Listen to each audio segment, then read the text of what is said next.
The revelations from the SBF trial, especially from the testimony of Carolyn Ellison, have been absolutely insane, crazy, nut house level bananas. And so, as much as we tried not to talk about it, it really is the most compelling story of the week. We also, of course, have JPMorgan seemingly going all in quietly on blockchain technology, while Jamie Dimon still has his negative feelings about the asset class. We have ARK refiling for their ETF. We have Hamas using cryptocurrency for terrorist funding. And of course, Bitfinex looking to buy back, and an honorable mention. But of course, today it's NLW and I, Nathaniel Whittemore, doing your Friday 5, reviewing the top 5 stories of the week. It's becoming my favorite day of the week. Can't wait to share this with you guys. Let's go. Let's go.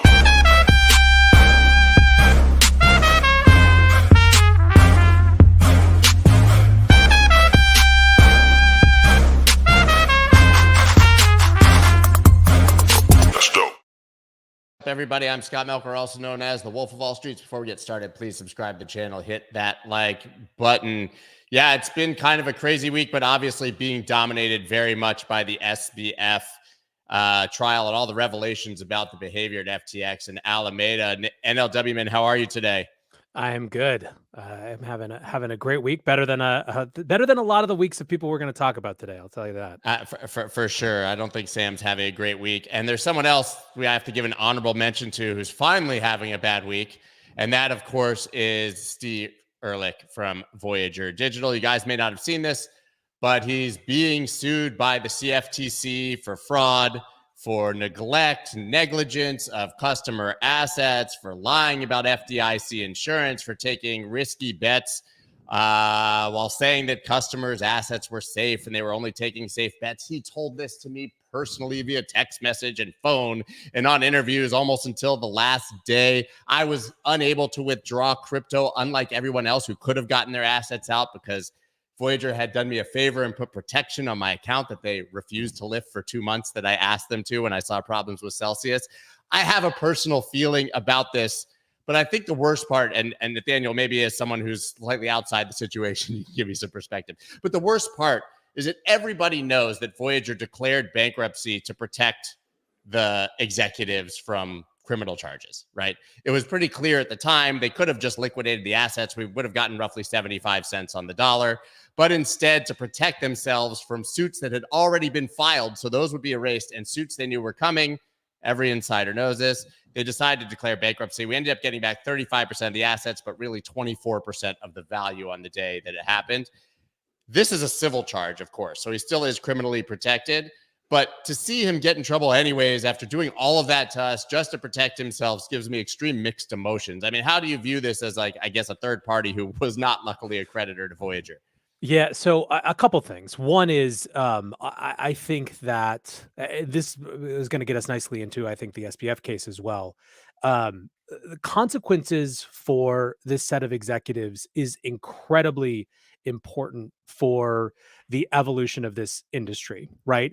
And I think that the mixed emotion of it probably should have been worse, but at least there is this set of actions which could result in not just, penalties financially and things like that, but real prohibitions on what this person is able to do in markets in the future is important. I think that for a little while, and this is sort of, again, a preview of what I'll say about SBF too, for a little while, I think that the crypto industry is going to have to just deal with the fact that there is more evidence that it's just sort of full of scams and frauds like the critics have always claimed. But in the long run, what these cases are actually serving to point out is that it's not just the industry being inherently or a priori dirty. It's specific people making specific decisions to lie, to commit fraud, to change balance sheets, to do things that, regardless of the industry, would be fraudulent, would be criminal. And ultimately, in the long run, especially as a new wave of actors comes in, both from the traditional financial sector and a new class of entrepreneurs who are going to specifically, I think, position themselves as the opposite of this generation of folks, it will be important that we have on record that what happened was specific instances of fraud and criminal behavior, not just that's what happens in crypto. It will also be really important as a deterrent for future actors who come in to realize that there is punishment for these actions, even if it's in the unregulated wild west of crypto. Yeah, And I think listen, that that's a very important part, because we've seen Mashinsky, we've seen SBF, of course, maybe BlockFi. We haven't seen anything yet. I don't know if there's anything to see there, but it is nice at least to see this in the press, and that people don't see Ehrlich completely skate by as if nothing happened and there was no dereliction of duty here. What's crazy is the guy hasn't spoken a word since any of it happened, and he had a statement today. The talented management team at Voyager created and maintained our platform in full compliance with the existing regulatory structure. Our team consistently communicated and worked closely with our regulators, when literally everybody knows that the risk management team was just left out of every decision. There's been reports of it, that it was literally like, Steve decides we need yield, we're going to go do this. It's Steve. Everyone said that. And so, like, listen, his quote is the exact one that his lawyer would write up, obviously, and send out on a PR release, and then we won't hear anything else.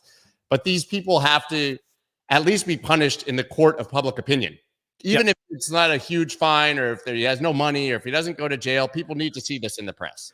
I mean, we saw how much of American politics, like the broad American politics, was shaped by the lack of consequences for the financial industry in 2008. A huge part. You're talking Operation Wall Street on one, or Occupy Wall Street on one side. You're talking about the Tea Party on the other. This was a major impact, because I think that many people who have kind of a historical point of view will point to this as one of the single biggest failures of the Obama administration, to not hold to account that group. So yes, it's brutal to live through right now, but it is an incredibly important exercise to actually, dredge up and figure out who needs to be held to account for what happened in the space. Yeah, I can't really tell if it's cathartic or just makes me angry and triggers emotions again. But either way, I think it's a good thing. And that has to be our natural segue right here into the what's happening at the Sam Bankman-Fried trial. I actually signed up for the Wall Street Journal just to keep this update going on the recommendation of Misha, the producer. Never thought I would have a Wall Street Journal a subscription again, but it is really great that they're just giving these constant updates on what's happening here. But nobody's better probably for giving the constant updates on what's happening here than you. Yeah, let me flip it around to you though. I was thinking about this. I would love, same way you asked me for kind of outside context. I have a lot to share, sort of that has a little bit of insider perspective. What's your big broad strokes impression of sort of this testimony this week from Caroline, and where it leaves things? Well, to be clear, I don't think it's really anything new. I think that a lot of it aligns with the assumptions that we had of how things were going. There's been previous articles extensively about the misbehavior there, the alleged fraud, and all the things that were going on. But to hear it from the horse's mouth, so to speak, is really impactful. And so the levels that they went to just work outside the system, to commit fraud, to lie to existing lenders, to lie to potential lenders, to lie to customers, it's very, very clear that this paints a picture of him as an outright criminal mastermind from day one, right? Yep. And it's impossible to even look at his effective altruism without looking at through it that lens. It really seems like, as kind of ADHD and Ritalin and Adderall dependent that he was and all over the place, that there was a very direct focus on a goal that he had, and he was willing to do anything to do it, right? They kind of talk about his utilitarian side of it, and that he could lie and nobody else could because he had a goal. I just think from the outside, it's exceptionally clear this guy is guilty. He should go to jail forever, and they should throw every book they have at him to make sure that nobody tries this again. Yeah, I think that the story is getting unbelievably clear, right? And to your point, a lot of it is what sort of has started to become working assumptions from the crypto industry, but that has really been articulated now. So if we look at last week in Gary Wang, I think that the biggest impact on the jury from that testimony will be how early these sort of activities started, right? Gary being asked to code the sort of, the ability to the negative accounts, all the way back in July of 2019. Gary kind of walking through that, first FTX was allowed to, Alameda was allowed to withdraw up to FTX's revenue, which is $150 million. And then that was increased to $1 billion. And then that was increased to infinite, right? $65 billion. That story, right? So we sort of got the dispassionate version of the story. That's just, here's how Sam directed this to be put into code, the use of customer money. What we got from Caroline this week is how explicit it was, how acknowledged it was that this was customer money, how she knew throughout. And it was, by all accounts, eating her, sort of psychologically, that she knew that was the only source of revenue. And so, it was a hole that she was just directed to keep digging deeper and deeper and deeper. And I think that the sort of, if Gary kind of gave the timeline, what we got from Caroline's testimony was that, to use your word, Sam really was the mastermind determining this from day one. It seems very intentional that it was the four people, the three who have turned basically state's witness, and Caroline, who knew what was going on, that Sam always called into these meetings. And Trabucco, I've got to be in there, man. I don't know where this guy is, but we can talk about that later. Go ahead. Sorry. Yeah. And I think that so you sort of have a dispassionate set of behaviors that are articulated. Then you have sort of a lot of color about Sam. Listen, Sam's the argument that he didn't know what was going on was completely blown out of the water this week. And I think that the additional layer is we really started to get some worldview kind of color that I think will help jurors explain or understand how this could be. Caroline explain something that had widely been my assumption, which was sort of an ends justifies the means kind of thing, that Sam held himself as fundamentally separate from the rest of the world. This is sort of the biggest, angriest moment in the podcast that I did right after the whole thing went down, where I kind of imagined Sam sitting there, even now, as he had been caught, thinking the rest of the world was just too stupid to take power the way that he knew how, rather than all of us understanding that every day we're confronted with these decisions where we can do the right thing or do the wrong thing. And we decide, not because the right thing is easier, to do the fucking right thing.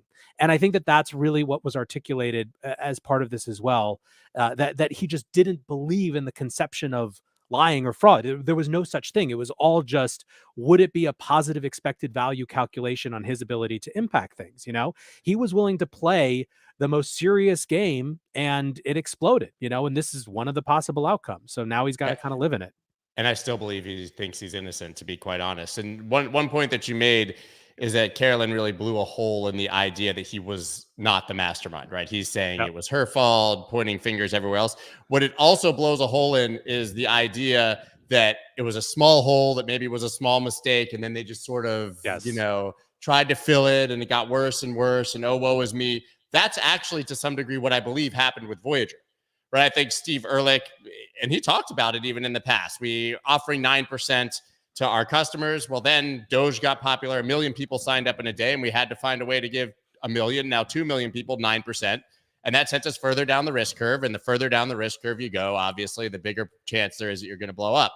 Victims of their own success. Either the customers leave, or you have to go further down the risk curve to offer that yield. So maybe in a situation like that, it was a snowball going downhill that just got bigger and bigger and bigger.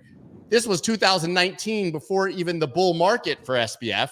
Yep. Where he's put these systems in place. This wasn't like, oh, we blew up with Luna, what are we going to do? And started committing fraud to fill the hole. This was a fraud from the very beginning. It was a criminal enterprise set up to be that way.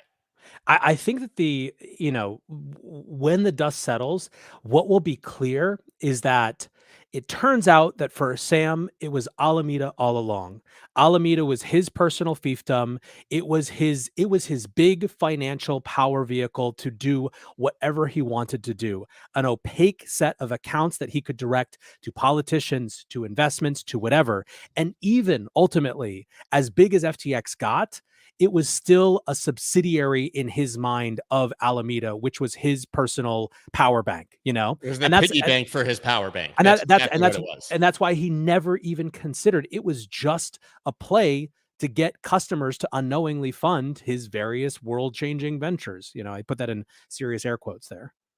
Yeah, I know we have other stories to get to, but it's hard not to continue to talk this to death. I mean, there's some incredible highlights. SBF tried Thai sex worker wallets to unlock frozen funds before bribing Chinese officials. He ended up bribing Chinese officials to get OKX and Huobi accounts open that were frozen. I mean, there was literally no length this guy would stop at to avoid doing what he wanted. To your point, I mean, it's really crazy. He tried to go to the Kingdom of Saudi Arabia and lie to them about an investment. Can you imagine? Yeah, we haven't even Saudi Arabia invested and then found out about this. Yeah, MBS doesn't exactly have the cleanest record of people who double cross him. I don't know if that's the highest expected value calculation, Sam. No. No, I mean, what were the most to you? Like, what were the most astounding revelations here? Was there anything like this? I mean, these are small details, of course. Thai sex worker, it makes for a good headline. But were there things here that even you were like, wow? I think that the brazenness, the utter brazenness, that there was John Ray in Michael Lewis's book. Lewis focuses on him he's more critical of John Ray than he is of Sam, which is part of the reason people are so frustrated. But one of the things that John Ray said in that book is that there are kind of criminals who are born and criminals who are made, and I think that what's interesting, and this sort of is what you're saying, you were just painting a picture where for a lot of these institutions, they maybe just got in over their head. They made a stupid set of decisions that had sort of, a cascade of impacts that they were caught up in their own, problems. And that's sort of how it went down versus I set out to acquire, the fact that he was explicitly trying to get Binance targeted so that their customer, he was trying to use the US government to shake down Binance for FTX's benefit, right? By the way, we haven't talked about how that ended up being the single thing that ultimately brought him down. It's become not popular to talk about this fact because obviously in the wake of, Sam and CZ, CZ set the train in motion when he sent that tweet about FTT. Let's not deny it. They were playing a very serious game of who's got a bigger billionaire D that they can throw around,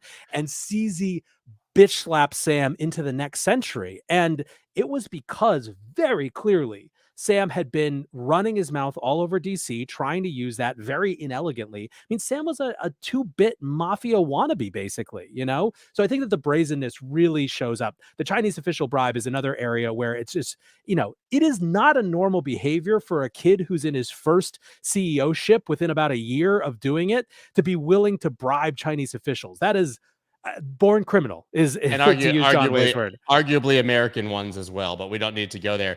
James Murphy, Meta Lawman, yesterday was on the show, and we're going to keep talking about this. We'll cook through the other stories in a minute, but pointed out yesterday that the buyout of CZ from FTX was with customer funds and theoretically could be for a massive clawback.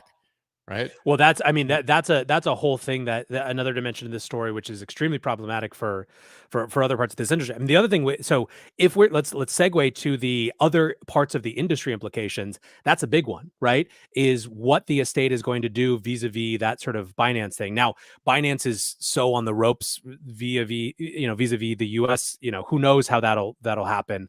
But the other one is there are now big questions, or people starting to ask questions about how much Genesis knew when. Right. And what that relationship looked like, because, very prominently, part of the most damning testimony from Caroline was that Sam very clearly knew to authorize, to pay back Genesis with customer funds, which creates a clawback situation for them, which it doesn't seem that there's any possible way that DCG could handle if that comes this way, So. Yeah.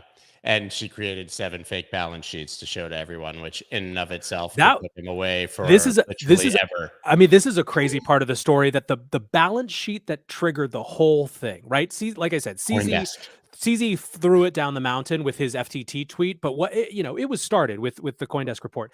That was the sanguinized of the 7 choices of balance sheets, the one that they had cooked that was the least damning was the one that still damned them in the It's end. I mean, insane. A fake balance sheet was enough to cause a complete cascade and death of FTX. Imagine if we had seen the real one. Obviously, we can't even imagine.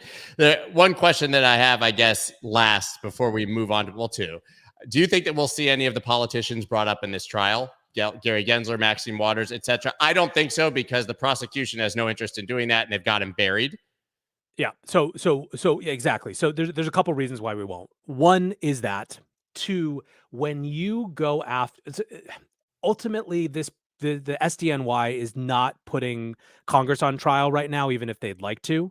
Right. And when you go after that type of target, you have to have it dead to rights. And I believe that there's probably a lot of messages out there where Sam was sort of intimating bribes or, but I would be very surprised if there was actual sort of full on like Chinese official bribery behavior yet. Now, he just gave them donations. You can do that much easier here. Give him one more election cycle. And I mean, listen, even when it happened, I think to the extent that we want to find some solace in this situation, the amount of power that Sam was able to accrue in about 18 to 24 months coming from zero, from a standing start, is so unbelievable relative to anything we've seen basically in modern history, that the horror of imagining him being able to accumulate power for 3 or 4 more years before being found out. One, another crypto cycle probably would have cleaned up it wouldn't have cleaned up the balance sheet, but it would have made FTX able to handle things.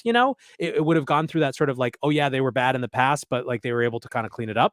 So I don't know if we could take any solace with the fact that this every day that it would have gone on longer would have been much potentially worse for the world. Absolutely. Absolutely. And the final thing before we move on, how much impact do you think it had on the last market cycle as far as the price of the assets? We saw a revelation that he had told Caroline to keep Bitcoin under 20,000. I kind of reread that. I don't think that's really what he was saying. I think he was saying keep selling. I think above he was terrified. 20,000. Yeah, exactly. Yeah. So I don't think that he was purposely manipulating the price as maybe you've seen on X. But do you think that this behavior and FTT being in the market and all of the VC activity they did with FTX customer funds dramatically impacted the structure of the last cycle? 100%. Absolutely. I mean, you've even seen post the collapse of FTX how much more organic market movements have looked, right? I mean, it took out this force like where even without the intention to go explicitly manipulate market prices, which frankly, like, if we got Sam Trabuco's testimony, I would be very surprised if there wasn't some amount of actual straight up market manipulation attempts. Yeah. Sure. But I think that the lack of that presence has certainly made things a heck of a lot more organic than they were before. Okay, we're going to end up talking about this next week, I'm sure, again. So let's just keep moving on. JPMorgan debuts blockchain collateral system in BlackRock Barclays trade. You guys may have heard about JPMorgan Onyx. It's effectively their private blockchain that they're using to tokenize assets, which will be able to be used as collateral, but also to then send them from place to place, as we know is one of the best use cases of crypto. Here you go. JPMorgan's tokenized collateral network, or TCN, was used by BlackRock to turn shares in one of its money market funds into digital tokens, which were then transferred to Barclays PLC as collateral for an over-the-counter derivatives trade between the two institutions. Tyrone Loman, the head of Onyx Digital Assets at JPMorgan, said in an interview. And then just as a corollary to jump into it, First Abu Dhabi Bank completes cross-border payments testing on JPMorgan Onyx. So that's a pilot that they were doing. We now have 2 huge examples of 2 massive institutional actors utilizing this Onyx platform to tokenize things to make for a faster, more efficient transfer, and then in the future to be able to use those as collateral. How big is this? And is this actually crypto, or is it just blockchain? Is it just a private ledger? Is it just a database that we'll never see? Yeah, I kind of both in my estimation. It's big, but in ways that are different than what people think. I think people have a tendency to say, institution X doing a thing that vaguely looks like crypto is good for markets. And I don't think it's quite that simple. What it shows is that this set of traditional financial actors are very serious about tokenization. I think personally that this set of people have finally grokked that it is just almost impossible to imagine a future in which basically every financial asset isn't tokenized because of the value that it offers in terms of new types of derivative products, speed of settlement, like all of these things. Now, what that creates isn't really sort of necessarily huge momentum towards crypto assets as we think of them. What it creates is lots of interesting new opportunities with traditional assets, right? I think that what we will find is that ultimately real world assets aren't so much a crypto trend as much as the place where crypto and TradFi fully blend into some hybrid new thing that is just both of them, right? But I do think that it shows how serious, intentional, and diligent these institutions are about this, right? Tokenization of real world assets is massively more complex than I think the average Twitter user gives it credit for. It does take this sort of, immense amount of effort and time. And anyone who's, I mean, I'm sure you've had a Ty on your show before. Like these are people who are very serious and who are going to be sort of diligent about taking the steps. Now, the other interesting dimension of it, though, is that the BlackRock involvement. Part of what made BlackRock's re-entrance into this space so notable earlier this year is the way that Larry Fink blew apart the Bitcoin versus blockchain kind of argument. He kept trying to be pinned down on that with interviewers right after. And he basically said, both, you idiots. He talked reverentially about why Bitcoin was a unique and differentiated asset. But he also talked about how valuable tokenization of real world assets is going to be. And I think that this is sort of, it's big because we are heading into a world where there's not necessarily either this sort of big either or between these things. And I think that does accrue benefits to even the traditional kind of crypto asset space, even though this isn't really about that. I think there are countless examples in history of large corporations becoming too big and not being able to pivot when disruption came, right? Yep. The Blockbusters and Kodaks and Sears, Robux of the world that were the biggest companies of their time, but were never able to catch up with new technology. I think that a lot of these large institutions have learned from that example and are disrupting themselves before they get disrupted, right? 100%. JPMorgan may not even believe that this will be the future, but if it is, they're going to be there and ready, much like companies like PayPal creating a stable coin that disrupts their own business, right? You don't want to be the dinosaur that has no plan for this when the time comes. So I would love to say that JPMorgan believes that all real world assets will be tokenized. Maybe they do. But I definitely believe that they think if all real world assets get tokenized, we're going to be the ones to benefit from this. And I think that you could use some of the same argument even for a BlackRock Bitcoin ETF to some degree. 100%. And all these large companies are looking to disrupt. Why would Coinbase launch a decentralized layer 2 to disrupt their own business, right? It just makes sense at this point. Yep, completely agree. Yeah, the next story we have is a disturbing one, obviously. Hamas has raised millions in crypto donations. There's a whole article on how they've utilized it. I can't tell if this is hyperbole, if this is a big problem, but of course, we've already seen Elizabeth Warren utilizing this as a talking point this week.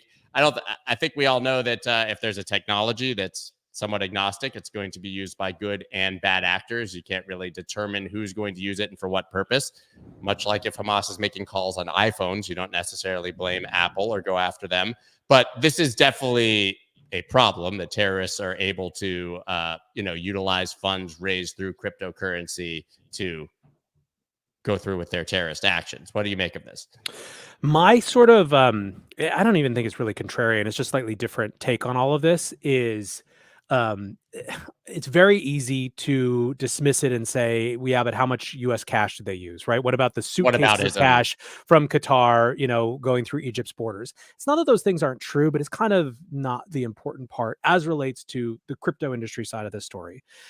What is important about the crypto industry side of the story is things like the fact that Hamas stopped publicizing addresses to take donations earlier in the year because they were concerned about how it made it easy to target the people who were funding them, right? Yeah.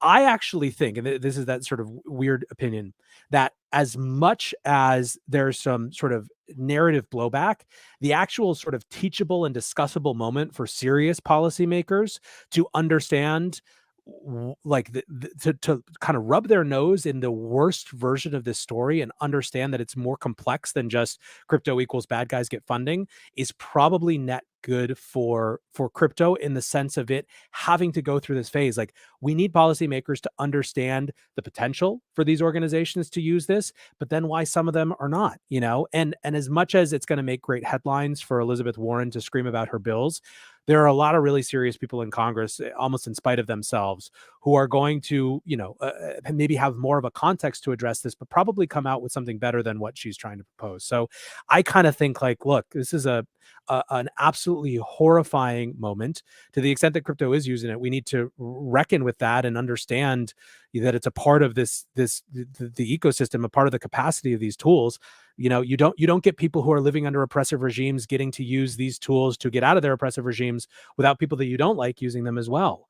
And there are a lot of really painful trade-offs that we have to discuss and deal with head on. So my feeling is, let's deal with it head on. And once the hyperbole kind of dies down, it's an important part of the conversation. To your point, to be clear, Hamas Arm Wing announced a suspension of Bitcoin fundraising that was last in April. From last April, excuse me. And then, of course, we know that Binance, other exchanges, have been working with the Israeli governments and very rapidly freezing all of these Hamas accounts. But that doesn't make it right. But, as you said, and we also know, look at Lazarus Group in North Korea, right? North Korea seems like their singular source of funding is hacking and exploits in crypto. So it's a problem, but I think one that will be solved. And as someone just absolutely put in the comments, that's a human problem, not a crypto problem. I tend to agree with that. The next story we have here, Kathy Wood's ARK refiles Bitcoin ETF. Here's what's new. What is new about this? Basically, the revised submission from ARK now includes risks of a change to Bitcoin's code. That was a head scratcher for me, as well as how its custodians will handle assets. Can you tell us what's different here and why they decided to refile? Yeah, so this is a really baby little subtle procedural thing that is potentially significant. So basically, as part of these applications, one step is the SEC looking at the applications and saying, what about this? What about this? What about this? Can you clarify this? Can you clarify that? Right? That is just part of the process. This refiled application appears to be an answer to potential SEC inquiries. We don't know that for sure, but it certainly looks like it. All the evidence points to that. I think that they deal with climate implications at one point, for example, as well. It just sounds like the type of question that the SEC would have asked. Now, the reason that some people are viewing this as sort of potentially slightly positive is that it seems like addressable questions and the SEC actually engaging with specific things that they want answers to, as opposed to just straight stonewalling. And so basically what the sort of analysts, you've got Eric pulled up here, the way that they're framing it is like, look, if the SEC is asking, the set of sort of like discrete, specific, answerable questions as part of the process, that's a different level of engagement. It doesn't mean that we're in for sort of an immediate approval, but it means that instead of just sort of sitting on these things until they deny them, there's actually some amount of engagement, which could be, kind of lightly positive, let's call it. Exactly. This isn't just a blind kick the can down the road. They're actually asking questions, and we'll take whatever red meat we can get. And if it's them asking questions, then we'll certainly skim that as a positive, which I think it is. Our final story, Bitfinex crypto exchange owner makes 150 million share buyback offer to hack victims. Why does this matter? I have no idea. This is the most confusing story of the week. It is absolute catnip for the Tether truthers, but also I don't think that it makes a ton of sense to anyone else. So I think that the big thing that people are head scratching about here is it had been widely sort of viewed that Bitfinex and Tether had just the same ownership structure. They're now saying that it's not the same ownership structure. It's just they share owners. And so that's kind of this interesting new detail that people are trying to parse out. But it's sort of like anytime anything moves with Tether and Bitfinex, it's worthy of scrutiny and just that sort of eyebrow raised what might be going on there, even if you're not coming to it from the standpoint of sort of assuredness that this is all one big scam or anything like that. I've seen so many, I'll call them bad takes from people on Twitter about the SBF trial and how inevitably he's going to implicate Tether and it's going to be the end of Tether and Tether is dead because Alameda was their biggest client and all of this. And it's just a half a decade of this. When does it stop? Listen, let's put it this way. If, and this is a huge if, this is not me accusing anyone of anything, if Tether are the criminals that the Tether critics have accused them of being. They are much, much, much better at it than Sam was. And I don't think that there's really likely any chance that he has sort of, so many goods that he can get himself out of this. But who knows? I think Tether's balance sheets are pretty clear, and they're making a lot of money. Seems that those high interest rates have helped somebody, and their name is definitely Tether. Yeah, I think we covered that exceptionally well today, and I love the nuance and depth of the coverage of the SBF trial, which early in the week I was like, I'm not talking about SBF this week. It's just too tasty, man. Yeah, unfortunately, we kind of have to, and maybe to just sort of circle up and close out on the point that we started with. Listen, if you are any human being who is coming into this completely unbiased and asked to watch this trial and determine whether the crypto industry was a priori dirty and something about the code base that it was run on made it dirty, or whether a specific criminal person made specific criminal decisions, it's very clear which of those it is. And again, as juicy and as lurid as it is, humans have liked watching that forever. But the reality is that what's gone on trial is really not the crypto industry. It's Sam's unbelievable callousness and lack of interest in any convention of normal human society. Listen, if this guy had stayed at Drain Street, you got to think that he would have found every exploitable loophole. There would have been a different grift somewhere for him to accumulate wealth and power as fast as he could. It just wouldn't have been this one. I think that's the perfect way to wrap it up. Guys, everybody follow NLW, of course, on Twitter, and check out the breakdown, which you can do on his audio and video channels, where you can also see this. Also, I want to give a huge shout out. I saw you guys talking about it in the beginning, to our producer, Misha, and his team for the amazing new thumbnails, which have been super entertaining. And I see you guys claiming that they're AI. They are not. We have an actual human person that does these every single day. And while I don't think they make more people watch the show, I think they're just awesome, and they align well sort of with the content that we have. So huge shout out to them. They're absolutely amazing. Daniel, man, thank you very much. I will see you next week, and see you guys on Monday. Peace. That's dope.